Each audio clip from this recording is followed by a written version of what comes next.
Chapter 4. First Weeks on the Island.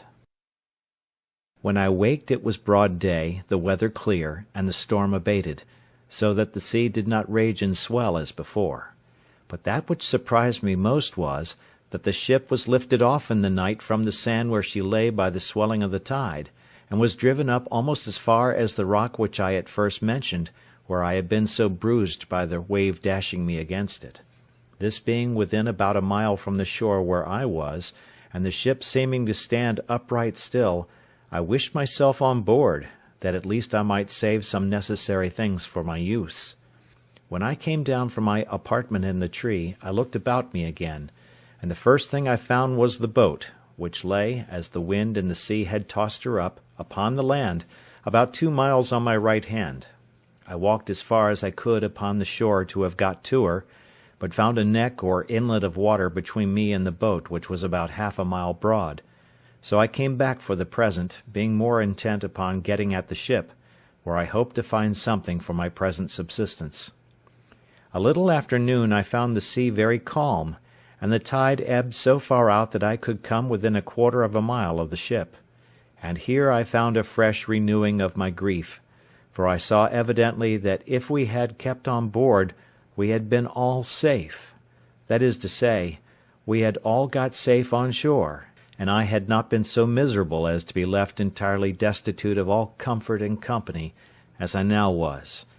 This forced tears to my eyes again, but as there was little relief in that, I resolved, if possible, to get to the ship, so I pulled off my clothes, for the weather was hot to extremity, and took the water.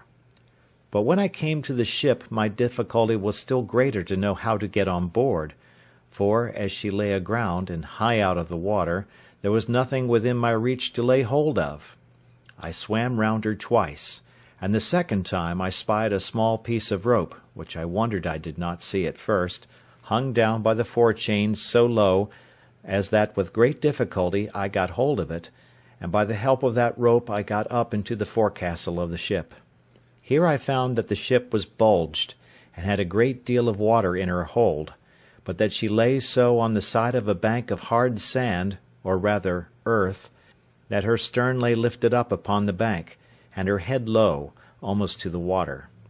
By this means all her quarter was free, and all that was in that part was dry, for you may be sure my first work was to search, and to see what was spoiled and what was free. And, first, I found that all the ship's provisions were dry and untouched by the water, and being very well disposed to eat, I went to the bread-room and filled my pockets with biscuit, and ate it as I went about other things, for I had no time to lose. I also found some rum in the great cabin, of which I took a large dram, and which I had indeed need enough of to spirit me for what was before me. Now I wanted nothing but a boat to furnish myself with many things which I foresaw would be very necessary to me. It was in vain to sit still and wish for what was not to be had, and this extremity roused my application.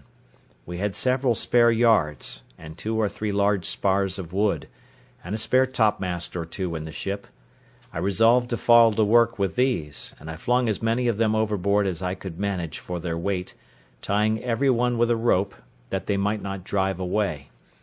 When this was done I went down the ship's side, and pulling them to me, I tied 4 of them together at both ends as well as I could, in the form of a raft, and laying 2 or 3 short pieces of plank upon them crossways, I found I could walk upon it very well, but that it was not able to bear any great weight, the pieces being too light. So I went to work, and with a carpenter's saw I cut a spare topmast into 3 lengths, and added them to my raft, with a great deal of labour and pains. But the hope of furnishing myself with necessaries encouraged me to go beyond what I should have been able to have done upon another occasion. My raft was now strong enough to bear any reasonable weight. My next care was what to load it with, and how to preserve what I laid upon it from the surf of the sea. But I was not long considering this. I first laid all the planks or boards upon it that I could get, and having considered well what I most wanted, I got 3 of the seamen's chests, which I had broken open and emptied, and lowered them down upon my raft.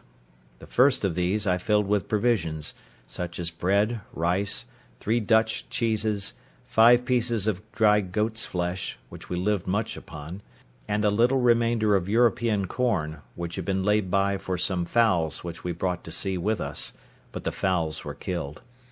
There had been some barley and wheat together, but to my great disappointment I found afterwards that the rats had eaten it or spoiled it all. As for liquors, I found several, cases of bottles belonging to our skipper, in which were some cordial waters, and in all about 5 or 6 gallons of rack. These I stowed by themselves, there being no need to put them into the chest, nor any room for them. While I was doing this, I found the tide begin to flow, though very calm, and I had the mortification to see my coat, shirt, and waistcoat, which I had left on the shore, upon the sand, swim away. As for my breeches, which were only linen and open kneed, I swam on board in them and my stockings. However, this set me on rummaging for clothes, of which I found enough, but took no more than I wanted for present use, for I had other things which my eye was more upon, as, first, tools to work with on shore. And it was after long searching that I found out the carpenter's chest, which was indeed a very useful prize to me, and much more valuable than a shipload of gold would have been at that time. I got it down to my raft, whole as it was, without losing time to look into it, for I knew in general what it contained. My next care was for some ammunition and arms. There were 2 very good fowling pieces in the great cabin, and 2 pistols. These I secured first, with some powder horns and a small bag of shot, and 2 old rusty swords. I knew there were 3 barrels of powder in the ship, but knew not where our gunner had stowed them, but with much search I found them, 2 of them dry and good, the 3rd had taken water. Those 2 I got to my raft with the arms. And now I thought myself pretty well freighted, and began to think how I should get to shore with them, having neither sail, oar, nor rudder, and the least capful of wind would have overset all my navigation. I had 3 encouragements. First, a smooth, calm sea. Secondly, the tide rising and setting in to the shore. Thirdly, what little wind there was blew me towards the land. And thus, having found 2 or 3 broken oars belonging to the boat, and, besides the tools which were in the chest, I found 2 saws, an axe, and a hammer, with this cargo I put to sea. For a mile or thereabouts my raft went very well, only that I found it drive a little distant from the place where I had landed before, by which I perceived that there was some indraft of the water, and consequently I hoped to find some creek or river there, which I might make use of as a port to get to land with my cargo. As I imagined, so it was. There appeared before me a little opening of the land, and I found a strong current of the tide set into it, so I guided my raft as well as I could to keep in the middle of the stream. But here I had like to have suffered a second shipwreck, which, if I had, I think verily would have broken my heart. For knowing nothing of the coast, my raft ran aground at one end of it upon a shoal, and not being aground at the other end, it wanted but a little that all my cargo had slipped off towards the end that was afloat, and to fallen into the water. I did my utmost, by setting my back against the chests, to keep them in their places, but could not thrust off the raft with all my strength, neither durst I stir from the posture I was in, but holding up the chests with all my might, I stood in that manner near half an hour, in which time the rising of the water brought me a little more upon a level, and a little after, the water still rising, my raft floated again, and I thrust her off with the oar I had into the channel, and then driving up higher, I at length found myself in the mouth of a little river, with land on both sides and a strong current of tide running up. I looked on both sides for a proper place to get to shore, for I was not willing to be driven too high up the river, hoping in time to see some ships at sea, and therefore resolved to place myself as near the coast as I could. At length I spied a little cove on the right shore of the creek, to which with great pain and difficulty I guided my raft, and at last got so near that, reaching ground with my oar, I could thrust her directly in. But here I had like to have dipped all my cargo into the sea again, for that shore lying pretty steep, that is to say, sloping, there was no place to land but where one end of my float, if it ran on shore, would lie so high, and the other sink lower, as before, that it would endanger my cargo again. All that I could do was to wait till the tide was at the highest, keeping the raft with my oar like an anchor, to hold the side of it fast to the shore near a flat piece of ground, which I expected the water would flow over, and so it did. As soon as I found water enough, for my raft drew about a foot of water,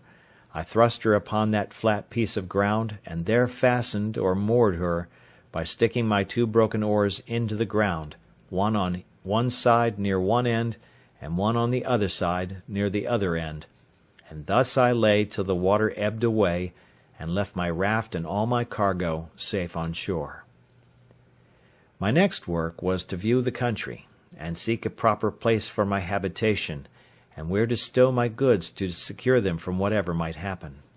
Where I was, I yet knew not, whether on the continent or on an island, whether inhabited or not inhabited, whether in danger of wild beasts or not. There was a hill not above a mile from me, which rose up very steep and high, and which seemed to overtop some other hills, which lay as in a ridge from it northward. I took out one of the fowling pieces, and one of the pistols, and a horn of powder, and thus armed I travelled for discovery up to the top of that hill, where, after I had with great labour and difficulty got to the top, I saw my fate, to my great affliction, that I was in an island environed every way with the sea, no land to be seen except some rocks, which lay a great way off, and 2 small islands less than this, which lay about 3 leagues to the west. I found also that the island I was in was barren,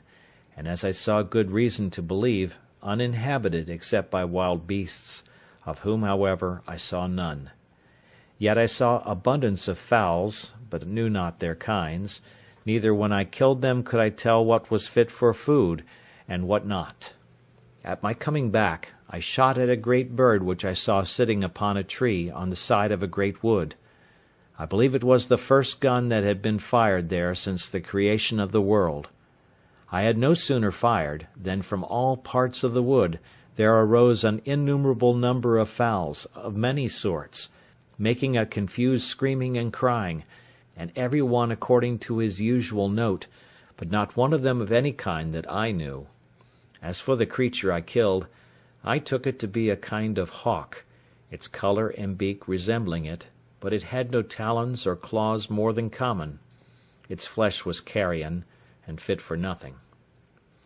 Contented with this discovery, I came back to my raft and fell to work to bring my cargo on shore, which took me up the rest of that day.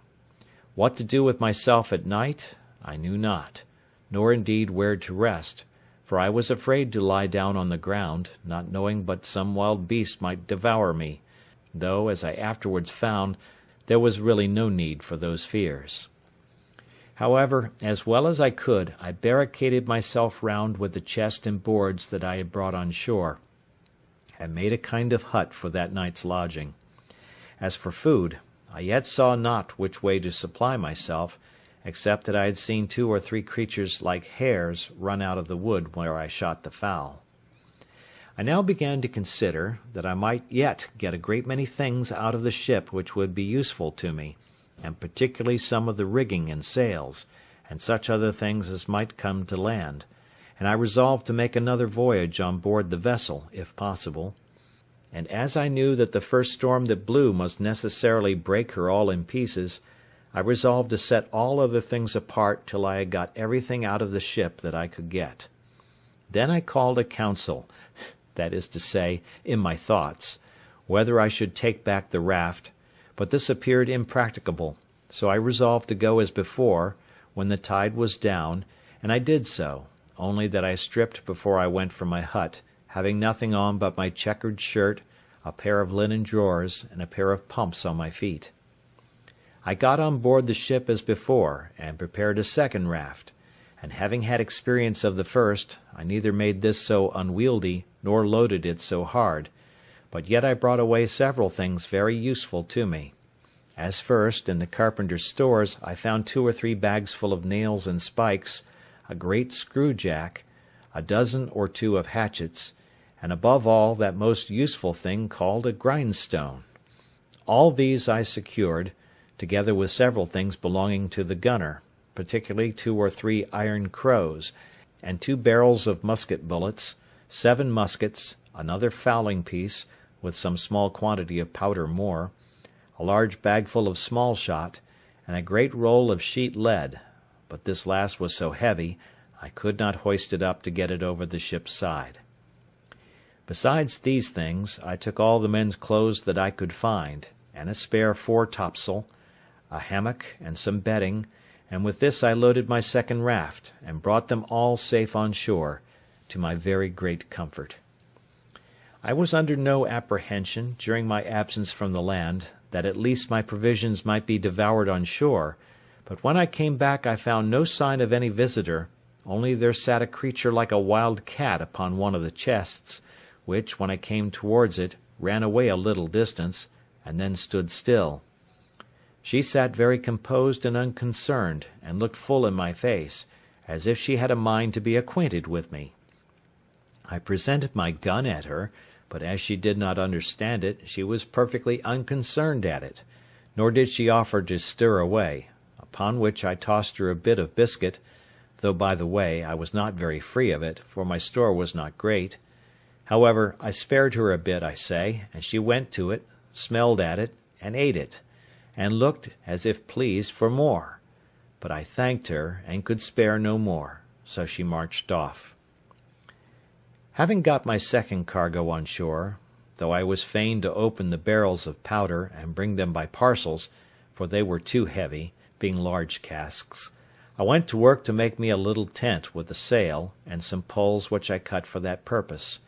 and into this tent I brought everything that I knew would spoil either with rain or sun, and I piled all the empty chests and casks up in a circle around the tent, to fortify it from any sudden attempt, either from man or beast. When I had done this, I blocked up the door of the tent with some boards within, and an empty chest set up on end without, and spreading one of the beds upon the ground, laying my 2 pistols just at my head, and my gun at length by me, I went to bed for the first time, and slept very quietly all night, for I was very weary and heavy. For the night before I had slept little, and had laboured very hard all day to fetch all these things from the ship, and to get them on shore. I had the biggest magazine of all kinds now that ever was laid up, I believe, for one man. But I was not satisfied still, for while the ship sat upright in that posture, I thought I ought to get everything out of her that I could. So every day at low water I went on board, and brought away something or other, but particularly the third time I went, I brought away as much of the rigging as I could, as also all the small ropes and rope twine I could get, with a piece of spare canvas, which was to mend the sails upon occasion, and the barrel of wet gunpowder. In a word, I brought away all the sails, first and last, only that I was fain to cut them in pieces, and bring as much at a time as I could, for they were no more useful to be sails, but as mere canvas only. But that which comforted me more still was, that last of all, after I had made 5 or 6 such voyages as these, and thought I had nothing more to expect from the ship that was worth my meddling with, I say, after all this, I found a great hogshead of bread, 3 large runlets of rum, or spirits, a box of sugar, and a barrel of fine flour. This was surprising to me, because I had given over expecting any more provisions, except what was spoiled by the water. I soon emptied the hogshead of the bread, and wrapped it up, parcel by parcel, in pieces of the sails, which I cut out, and in a word, I got all this safe on shore also. The next day I made another voyage, and now, having plundered the ship of what was portable and fit to hand out, I began with the cables. Cutting the great cable into pieces, such as I could move, I got 2 cables and a hawser on shore, with all the ironwork I could get, and having cut down the spritsail yard and the mizzen yard, and everything I could, to make a large raft, I loaded it with all these heavy goods, and came away. But my good luck began now to leave me, for this raft was so unwieldy and so overladen that, after I had entered the little cove where I had landed the rest of my goods, not being able to guide it so handily as I did the other, it overset and threw me and all my cargo into the water. As for myself, it was no great harm, for I was near the shore, but as to my cargo, it was a great part of it lost, especially the iron, which I expected would have been of great use to me. However, when the tide was out, I got most of the pieces of the cable ashore, and some of the iron, though with infinite labour, for I was fain to dip for it into the water, a work which fatigued me very much. After this I went every day on board, and brought away what I could get. I had been now 13 days on shore, and had been 11 times on board the ship, in which time I had brought away all that one pair of hands could well be supposed capable to bring, though I believe verily, had the calm weather held, I should have brought away the whole ship, piece by piece.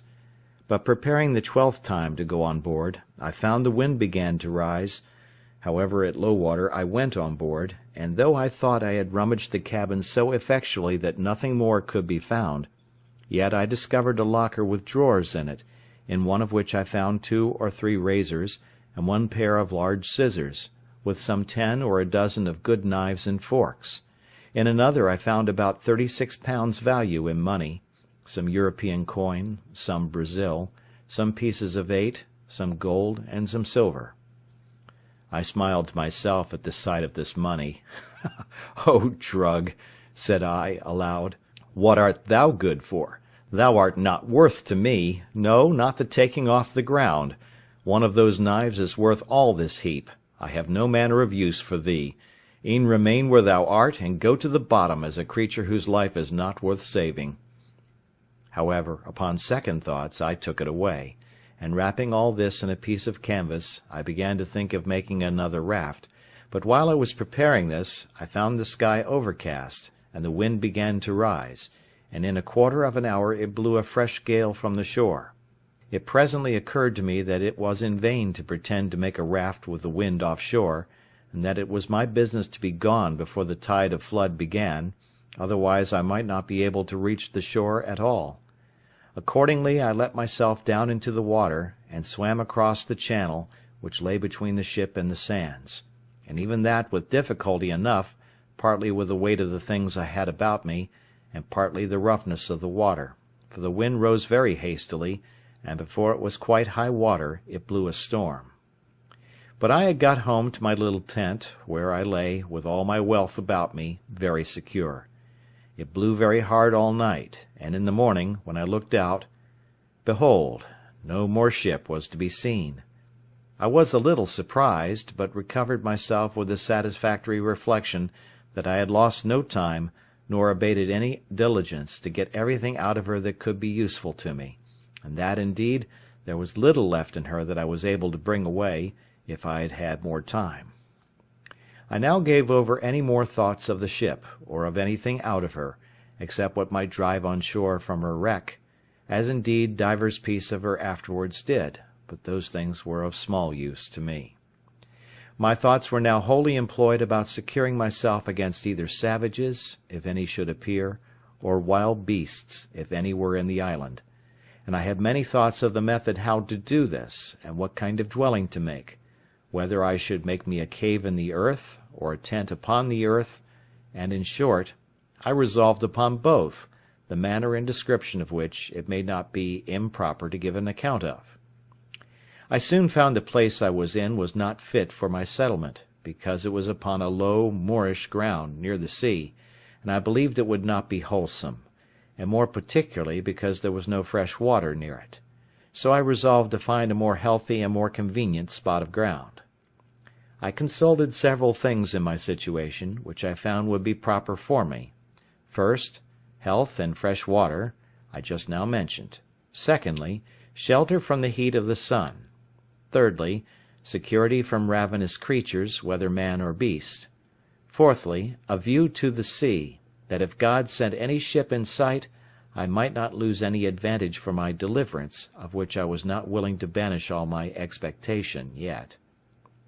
In search of a place proper for this, I found a little plain on the side of a rising hill, whose front towards this little plain was steep as a house-side, so that nothing could come down upon me from the top. On the one side of the rock there was a hollow place, worn a little way in, like the entrance or door of a cave, but there was not really any cave or way into the rock at all. On the flat of the green, just before this hollow place, I resolved to pitch my tent. This plain was not above 100 yards broad, and about twice as long, and lay like a green before my door, and, at the end of it, descended irregularly every way down into the low ground by the seaside. It was on the north-northwest side of the hill, so that it was sheltered from the heat every day, till it came to a west and by south sun, or thereabouts, which in those countries is near the setting. Before I set up my tent I drew a half-circle before the hollow place, which took in about 10 yards in its semi-diameter from the rock, and 20 yards in its diameter from its beginning and ending. In this half-circle I pitched 2 rows of strong stakes, driving them into the ground till they stood very firm like piles, the biggest end being out of the ground above 5 feet and a half, and sharpened on the top. The 2 rows did not stand above 6 inches from one another. Then I took the pieces of cable which I had cut in the ship, and laid them in rows, one upon another, within the circle, between these 2 rows of stakes, up to the top, placing other stakes in the inside, leaning against them, about 2 feet and a half high, like a spur to a post,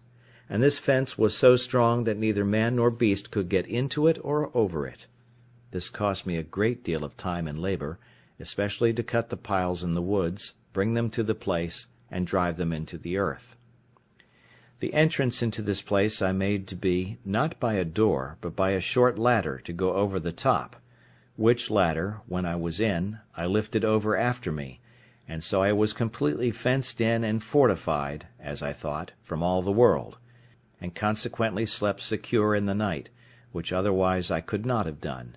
though, as it appeared afterwards, there was no need of all this caution from the enemies that I apprehended danger from. Into this fence or fortress, with infinite labour, I carried all my riches, all my provisions, ammunition, and stores, of which you have the account above, and I made a large tent, which, to preserve me from the rains that in one part of the year are very violent there, I made double, 1 smaller tent within, and 1 larger tent above it, and covered the uppermost with a large tarpaulin, which I had saved among the sails. And now I lay no more for a while in the bed which I had brought on shore, but in a hammock, which was indeed a very good one, and belonged to the mate of the ship.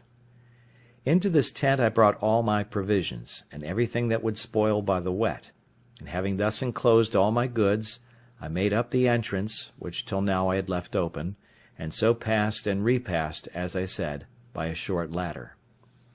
When I had done this, I began to work my way into the rock, and bringing all the earth and stones that I dug down out through my tent, I laid them up within my fence in the nature of a terrace, so that it raised the ground within about 1.5 feet, and thus I made me a cave just behind my tent, which served me like a cellar to my house. It cost me much labour and many days before all these things were brought to perfection, and therefore I must go back to some other things which took up some of my thoughts. At the same time it happened, after I had laid my scheme for the setting up of my tent, and making the cave, that a storm of rain falling from the thick, dark cloud, a sudden flash of lightning happened, and after that a great clap of thunder, as is naturally the effect of it. I was not so much surprised with the lightning as I was with a thought which darted into my mind as swift as the lightning itself. Oh, my powder! My very heart sank within me when I thought that, at one blast, all my powder might be destroyed, on which, not my defence only, but the providing of my food, as I thought, entirely depended. I was nothing near so anxious about my own danger, though, had the powder took fire, I should never have known who had hurt me. Such impression did this make upon me, that after the storm was over, I laid aside all my works, my building and fortifying, and applied myself to make bags and boxes, to separate the powder, and to keep it a little and a little in a parcel, in the hope that, whatever might come, it might not all take fire at once, and to keep it so apart that it should not be possible to make one part fire another. I finished this work in about a fortnight, and I think my powder, which in all was about 240 pounds weight,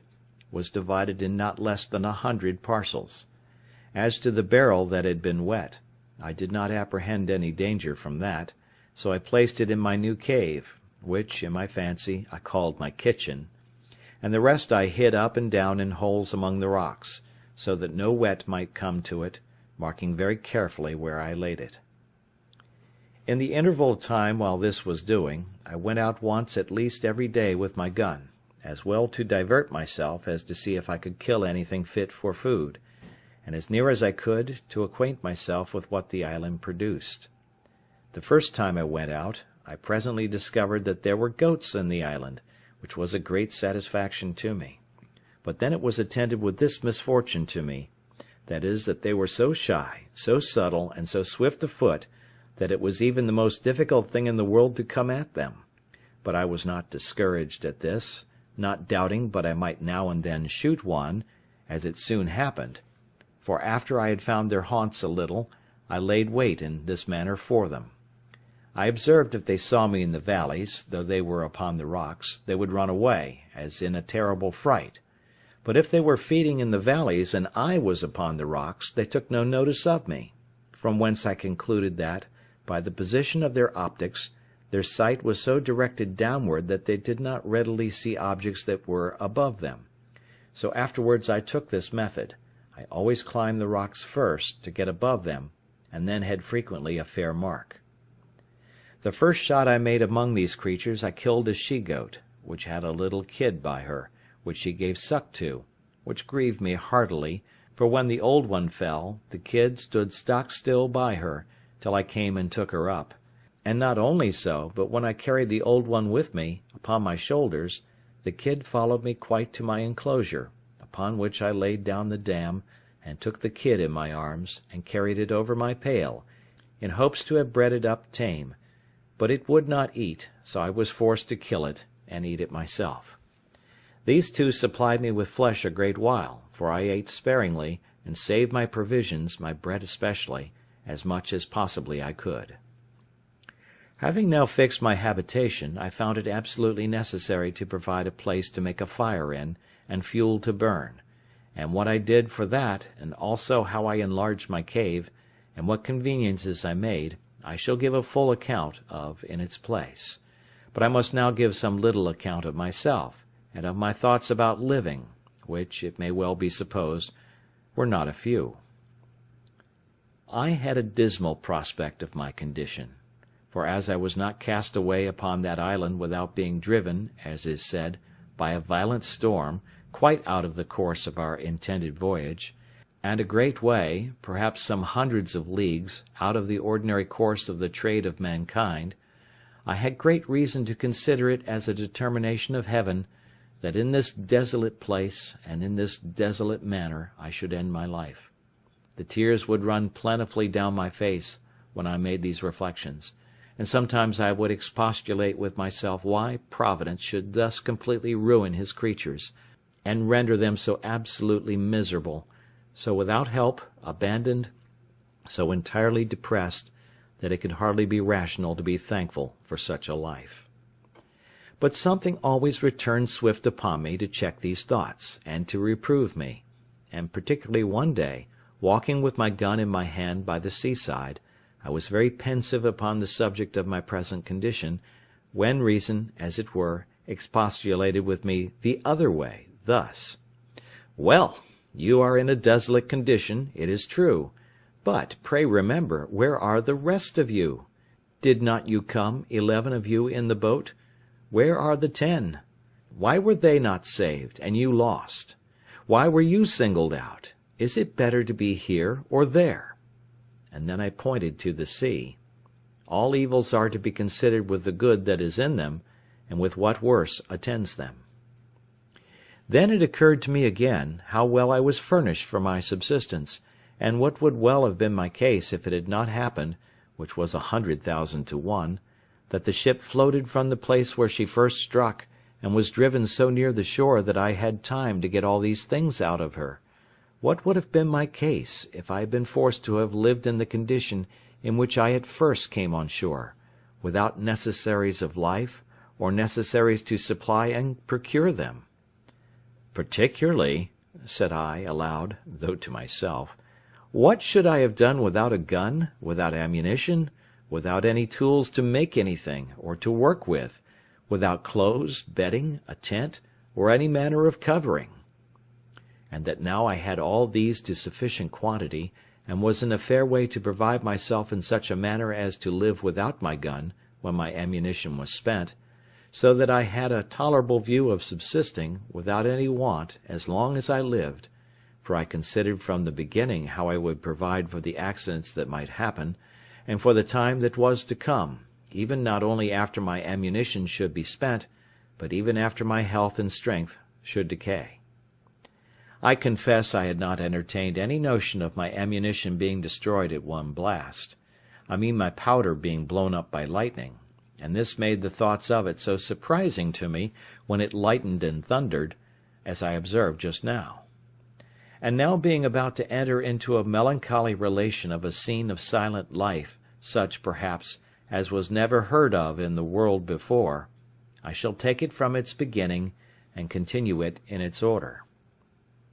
It was by my account the 30th of September, when, in the manner as above said, I first set foot upon this horrid island, when the sun, being to us in its autumnal equinox, was almost over my head, for I reckon myself, by observation, to be in the latitude of 9 degrees 22 minutes north of the line.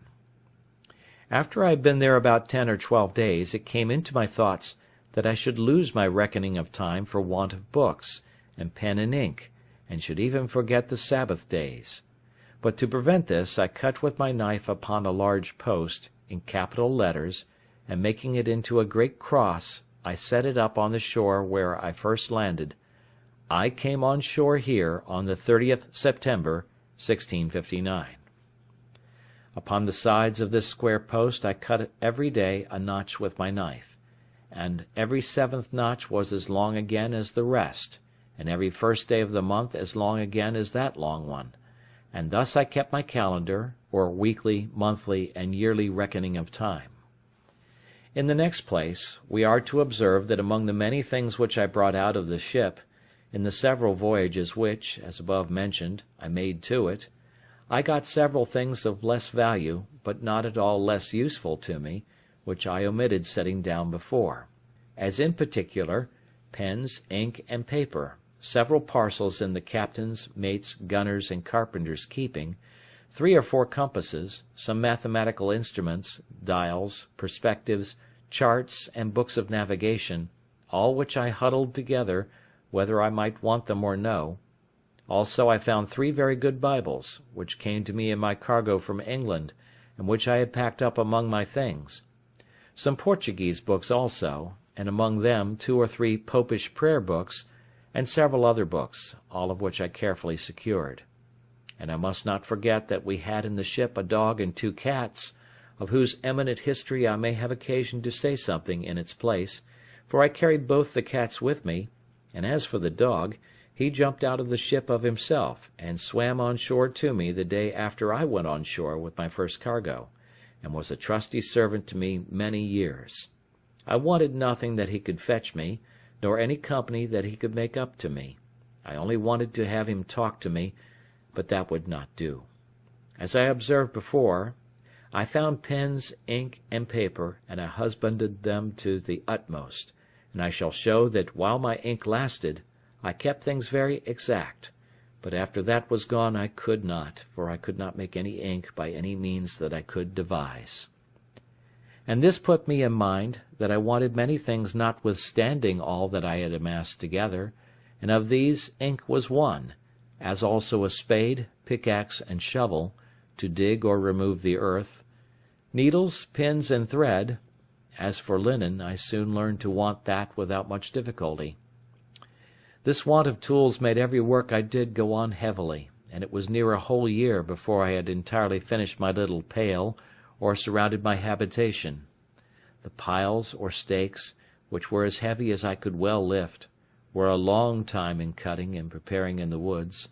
and more by far in bringing home, so that I spent sometimes 2 days in cutting and bringing home one of those posts, and a third day in driving it into the ground, for which purpose I got a heavy piece of wood at first, but at last bethought myself of one of the iron crows, which, however, though I found it, made driving those posts or piles very laborious and tedious work. But what need I have been concerned at the tediousness of anything I had to do, seeing I had time enough to do it in? Nor had I any other employment, if that had been over, at least that I could foresee, except the ranging the island to seek for food, which I did more or less every day. I now began to consider seriously my condition, and the circumstances I was reduced to, and I drew up the state of my affairs in writing, not so much as to leave them to any that were to come after me, for I was likely to have but few heirs, as to deliver my thoughts from daily poring over them, and afflicting my mind. And as my reason began now to master my despondency, I began to comfort myself as well as I could, and to set the good against the evil, that I might have something to distinguish my case from worse. And I stated very impartially, like debtor and creditor, the comforts I enjoyed against the miseries I suffered, thus: on the evil side, I am cast upon a horrid, desolate island, void of all hope of recovery. On the good side, but I am alive, and not drowned, as all my ship's company were. On evil, I am singled out and separated, as it were, from all the world, to be miserable. But I am singled out, too, from all the ship's crew, to be spared from death, and he that miraculously saved me from death can deliver me from this condition. I am divided from mankind, a solitaire, one banished from human society. But I am not starved, or perishing on a barren place, affording no sustenance. I have no clothes to cover me. But I am in a hot climate, where, if I had clothes, I could hardly wear them. I am without any defence, or means to resist any violence of man or beast. But I am cast on an island where I see no wild beasts to hurt me, as I saw on the coast of Africa, and what if I had been shipwrecked there? I have no soul to speak to or relieve me. But God wonderfully sent the ship in near enough to the shore, that I have got out as many necessary things as will either supply my wants, or enable me to supply myself, even as long as I live. Upon the whole, here was an undoubted testimony that there was scarce any condition in the world so miserable, but there was something negative or something positive to be thankful for in it. And let this stand as a direction from the experience of the most miserable of all conditions in this world, that we may always find in it something to comfort ourselves from, and to set, in the description of good and evil, on the credit side of the account. Having now brought my mind a little to relish my condition, and given over looking out to see if I could spy a ship, I say, giving over these things, I began to apply myself to arrange my way of living, and to make things as easy to me as I could. I have already described my habitation, which was a tent under the side of a rock, surrounded with a strong pale of posts and cables, but I might now rather call it a wall, for I raised a kind of wall up against it of turfs, about 2 feet thick on the outside, and after some time, I think it was a year and a half, I raised rafters from it, leaning to the rock, and thatched or covered it with boughs of trees, and such things as I could get, to keep out the rain, which I found at some times of the year very violent. I have already observed how I brought all my goods into this pail, and into the cave which I had made behind me. But I must observe, too, that at first this was a confused heap of goods, which, as they lay in no order, so they took up all my place. I had no room to turn myself, so I set myself to enlarge my cave, and work farther into the earth, for it was a loose sandy rock, which yielded easily to the labour I bestowed on it. And so when I found I was pretty safe as to beasts of prey, I worked sideways, to the right hand, into the rock, and then, turning to the right again, worked quite out, and made me a door to come out on the outside of my pale or fortification. This gave me not only egress and regress, as it was a back way to my tent and to my storehouse, but gave me room to store my goods. And now I began to apply myself to make such necessary things as I found I most wanted, particularly a chair and a table, for without these I was not able to enjoy the few comforts I had in the world. I could not write or eat, or do several things with so much pleasure without a table, so I went to work. And here I must needs observe, that as reason is the substance and origin of the mathematics, so by stating and squaring everything by reason, and by making the most rational judgment of things, every man may be, in time, master of every mechanic art. I had never handled a tool in my life, and yet, in time, by labour, application, and contrivance, I found at last that I wanted nothing but I could have made it, especially if I had had tools. However, I made abundance of things, even without tools, and some with no more tools than an adze and a hatchet, which perhaps were never made that way before, and that with infinite labour. For example, if I wanted a board, I had no other way but to cut down a tree, set it on an edge before me, and hew it flat on either side with my axe, till I brought it to be thin as a plank, and then dub it smooth with my adze. It is true, by this method I could make but one board out of a whole tree, but this I had no remedy for but patience, any more than I had for the prodigious deal of time and labour which it took me up to make a plank or board, but my time or labour was little worth, and so it was well employed one way as another. However, I made me a table and a chair, as I observed above, in the first place, and this I did out of the short pieces of boards that I brought on my raft from the ship. But when I had wrought out some boards as above, I made large shelves, of the breadth of 1.5 feet, one over another all along one side of my cave, to lay all my tools, nails, and ironwork on, and, in a word, to separate everything at large into their places, that I might come easily at them. I knocked pieces into the walls of the rock to hang my guns and all things that would hang up, so that, had my cave been to be seen, it looked like a general magazine of all necessary things, and had everything so ready at my hand that it was a great pleasure to me to see all my goods in such order, and especially to find my stock of all necessaries so great. And now it was that I began to keep a journal of every day's employment, for indeed, at first I was in too much hurry, and not only hurry as to labour, but in too much discomposure of mind, and my journal would have been full of many dull things. For example, I must have said thus: on the 30th, after I got to shore and escaped drowning, instead of being thankful to God for my deliverance, having first vomited, with the great quantity of salt water which had got into my stomach, and recovering myself a little, I ran about the shore wringing my hands and beating my head and face, exclaiming at my misery, and crying out, I was undone, undone, till, tired and faint, I was forced to lie down on the ground to repose, but durst not sleep for fear of being devoured. Some days after this, and after I had been on board the ship, and got all that I could out of her, yet I could not forbear getting up to the top of a little mountain, and looking out to sea, in hopes of seeing a ship.